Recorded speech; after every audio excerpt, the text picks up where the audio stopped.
ಪಟ್ನಾ ವಿಮಾನದಲ್ಲಿ ಅಕ್ಕಿ ಡಿಕ್ಕಿಯಾಗಿ ವಿಮಾನ ತುರ್ತು ಲ್ಯಾಂಡಿಂಗ್ ಆಗಿದೆ. ಆದರೆ ಯಾರಿಗೂ ಏನೂ ಆಗಿಲ್ಲವೆಂದು ವಿಷಯ ತಿಳಿದು ಬಂದಿದೆ.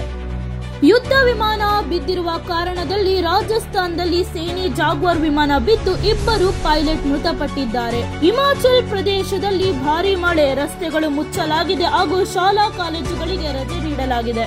ಮೆಟ್ರೋ ಇಂಡಿಯನ್ ಸಿನಿಮಾ ಹಿಟ್ಟಾಗಿ 6 ದಿನಗಳಲ್ಲಿ 24 ಕೋಟಿಗಳನ್ನು ಗಳಿಸಿದೆ.